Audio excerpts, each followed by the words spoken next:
Agora você ouve uma palavra de vida com o pastor Érico Rodolfo Bussinger.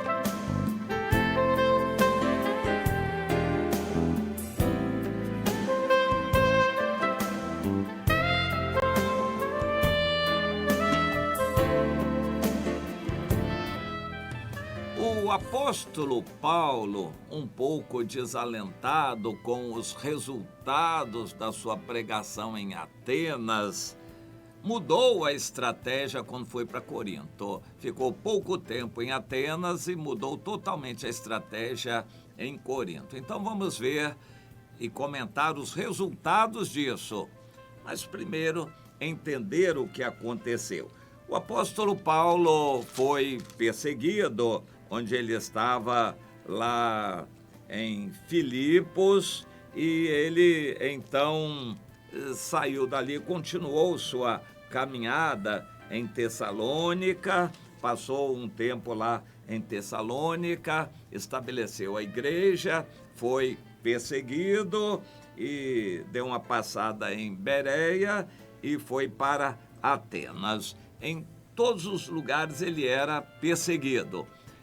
Levava a mensagem do evangelho, edificava os irmãos, deixava alguns líderes, alguns discípulos dele para cuidarem dos novos convertidos, e quando era perseguido, ele passava.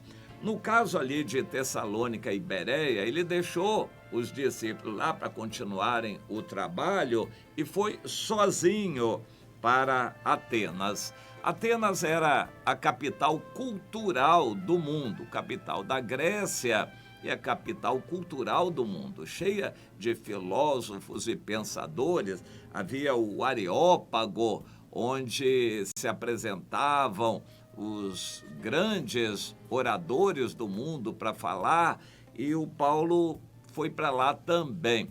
Ele andou pela cidade, passeou pelas praças e mencionou aquele célebre discurso que ficou registrado no capítulo 17 de Atos dos Apóstolos.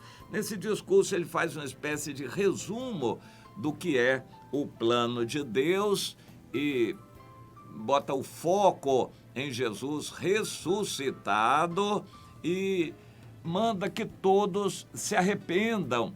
Ele traz a ordem de Deus, mostrando o amor e bondade de Deus, não levando em conta os tempos passados de ignorância de cada pessoa, mas Deus ordena a todos que em todo lugar se arrependam. Essa era a essência da mensagem. É necessário se arrepender agora porque há um tempo determinado de juízo e Jesus vai julgar. Jesus, aquele que viveu aqui na terra, foi morto e ressuscitou. Ele será o juiz. Aqueles que ouviram o apóstolo Paulo não sentiram nada, eram pessoas vazias, ridicularizaram, criticaram, desprezaram. A pior reação nem é a crítica, é o desprezo. Nas cidades anteriores, Paulo foi perseguido. A perseguição ajuda a pregação do evangelho. É interessante. A perseguição desperta a fidelidade daqueles que são do Senhor. Nas cidades anteriores, ele foi perseguido e o evangelho se estabeleceu. Em Atenas houve indiferença e, apesar de que houve ali alguns que se voltaram para Deus, como o Dionísio, que era o Areopagita, a gente não sabe exatamente quais as atribuições desse cargo, talvez o zelador, o responsável ali pelo Areópago, ele prestou atenção e creu. como também uma mulher chamada Dâmaris e alguns outros também que gostaram e receberam a mensagem. Paulo ficou tão chateado com isso que a pregação foi bonita e a maioria das pessoas desprezou a pregação. Ele não ligou para os novos convertidos. Ele não foi perseguido em Atenas. Interessante. Ele saiu porque quis. Ele não deu atenção para discipular o Dionísio, a Dâmaris e os outros que tinham se convertido. Foi uma falha, um erro. Mas Paulo, com seu eu, o seu eu ferido, ele não continuou o que deveria fazer. Uma das razões é que ele estava sozinho. Não é bom que o homem esteja só. O Senhor disse, far-lhe-ei uma auxiliadora. É bom que o homem esteja acompanhado. O cristão não é bom que ele ministre sozinho. Ele precisa estar acompanhado de um grupo de discípulos.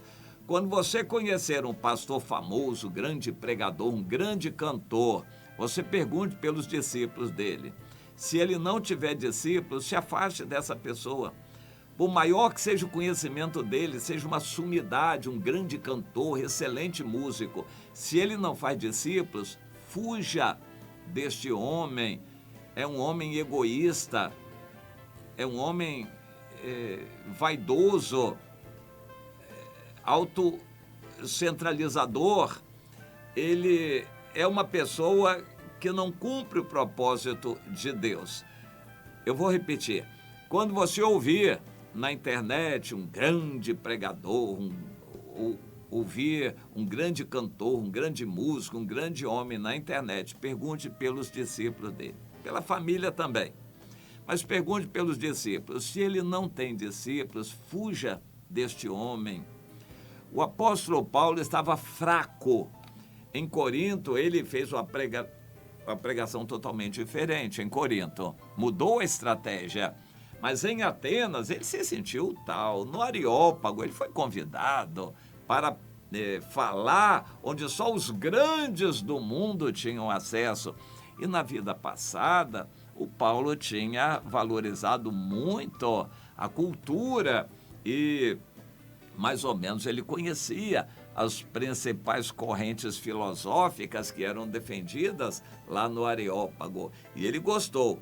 E cá para nós, ele fez uma pregação maravilhosa. É uma senhora pregação.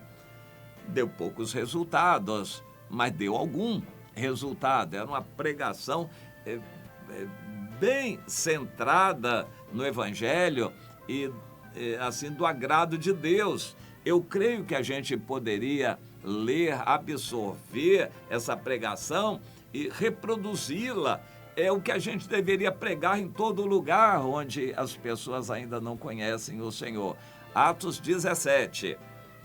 E teve alguns resultados, mas Paulo abandonou aquelas pessoas. Eu creio que a expressão mais correta é essa, porque ele se sentiu coitadinho, com o eu ferido. E aí ele foi para Corinto. Em Corinto, ele precisou de alguém que acariciasse o coração dele.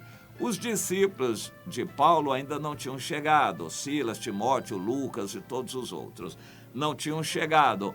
Em Corinto, Paulo procurou pelos judeus e encontrou a Priscila e o Áquila, que eram judeus recém-expulsos de Roma e que estavam morando em Corinto. Paulo se aproximou deles porque precisava de companhia. O homem não pode viver só.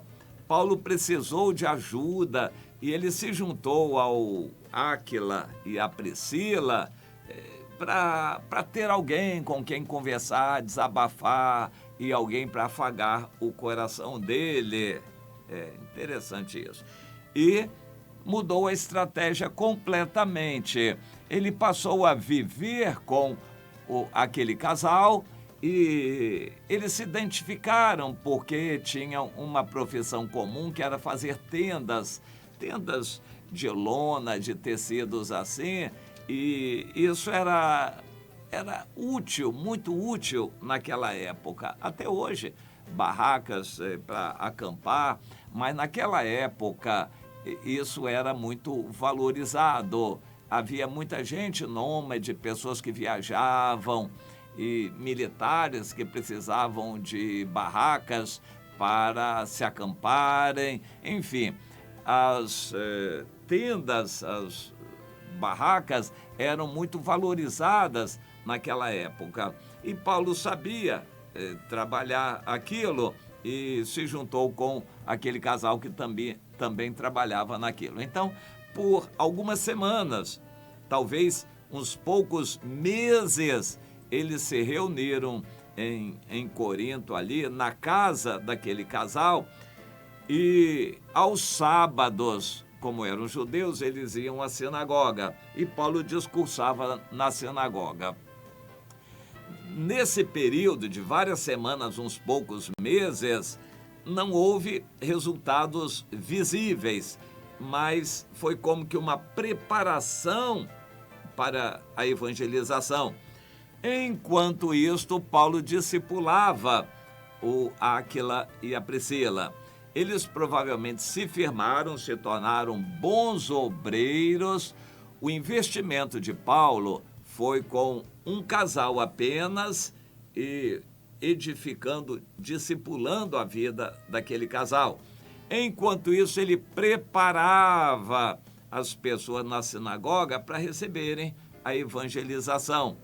Interessante, ele pregava, mas não é dito que houve qualquer resultado lá na sinagoga de Corinto, mas houve em Atenas. Na única vez que ele pregou no Areópago, ele pregava nas praças, mas na única vez que ele pregou no Areópago, houve resultados. Em Corinto, aparentemente, na sinagoga não houve resultados, mas ali Paulo estava em companhia daquele casal, o Áquila e a Priscila. Ele se sentia bem, ele estava bem, fortalecido. Bem, quando Silas e Timóteo desceram da Macedônia, Paulo se entregou totalmente à palavra. Então Paulo voltou a ser o que ele era. Largou tenda para lá e, claro, continuou cuidando do Áquila e da Priscila e começou a evangelizar mais pessoas e mais pessoas se converteram, mas Paulo já estava com vários discípulos obreiros ao lado dele. E aí a coisa foi caminhando. A igreja de Corinto se tornou poderosa. Muita gente se converteu ao Senhor em Corinto. Meu irmão, você está em que fase da sua vida? No casulo, dentro de casa, na frente da televisão? Ou você está saindo em campo para evangelizar? Ou você está se preparando, buscando um líder para ser discípulo, ser discipulado e se fortalecer? A vida cristã tem várias etapas. Deus nos quer produzindo frutos. E você? Em que fase você está da vida cristã?